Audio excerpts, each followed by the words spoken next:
নামাজের পর ইমামের সাথে সম্মিলিত মোনাজাত কি দোয়ার অন্তর্ভুক্ত?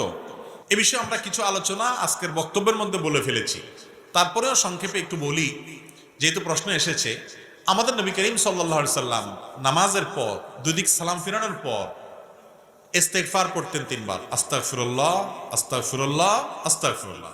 বুখারীতে আব্দুল্লাহ ইবনে আব্বাস রাদিয়াল্লাহু তাআলা বর্ণিত হাদিস দ্বারা বোঝা যায় তাকবীরের কথাও, আল্লাহু আকবার বলার কথাও। আর সালাম ফিরানোর পর বহু হাদিস দ্বারা প্রমাণিত যে তিনি পড়তেন আল্লাহুম্মা আনতাস সালাম ওয়া মিনকাস সালাম তাবারাকতা ইয়া যাল জালালি ওয়াল ইকরাম।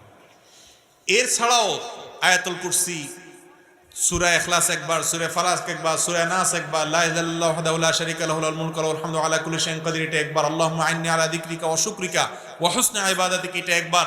তারপর লা ইলাহা ইল্লাল্লাহু ওয়াহদাহু লা শারীক লা ইলাহা ইল্লাল্লাহু লাহুল মুলকু লা ইলাহা ইল্লাল্লাহ ওয়া লা না'বুদু ইল্লা ইয়্যাহ লাহুন নি'মাতু ওয়া লাহুল ফাদলু ওয়া লাহু সানাউল হাসান।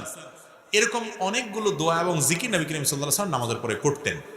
এগুলো আপনাদের সবার মুখস্থ আছে না? যাদের যেগুলো বলছে এগুলো সব মুখস্থ আছে একটু হাত তোলেন। নামান 10-15টা হাত উঠছে মাত্র। আর নামাজের পরে সবাই মিলে হাত তুলে দোয়া করার ব্যাপারে যে অভ্যাস এবং এই আমলটা, এটা মোটামুটি সবার মধ্যে আছে, তাই না?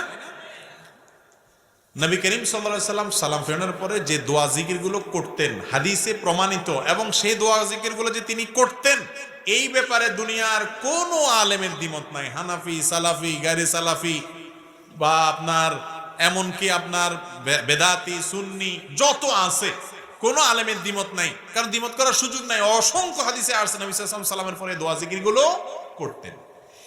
যেগুলো তিনি নিয়মিত করতেন সেগুলো আমরা জানিও না, করা তো পরের কথা, ঠিক না ভাই? ঠিক। আমরা কোনটা জানি? আমরা জানি রেডিমেড মোনাজাত। রেডিমেড মোনাজাত কি? হুজুরের সাথে হাত তুললাম, আবার হুজুরের সাথে হাত নামাইলাম।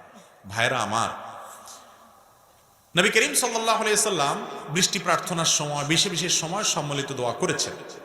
কোন কোন হাদিস থেকে বোঝা যায় কিছু মানুষ একত্রিত হলে তাদের একজন দোয়া করলে সবাই বাকিরা আমিন আমিন বলে দোয়া কবুল হয়, এরকমও হাদিস আছে। কিন্তু 5 ওয়াক্ত নামাজের পরে নবী করিম সাল্লাল্লাহু আলাইহি সাল্লাম সাহাবীদের সাথে হাত তুলে তাদেরকে সাথে নিয়ে তিনি দোয়া করছেন, অন্যরা আমিন আমিন বলছে, আমরা যেভাবে করি আর কি, এইভাবে দোয়া করছেন বা এইভাবে দোয়া করতেন, এরকম কোন হাদিস আমার জানা মতো নাই। ওলামা কেরাম কেউ জানা থাকলে বলেন। হাদিস জোড়াতালি দিবেন না, জোড়াতালি দিলে বহুত কিছু করা যাবে।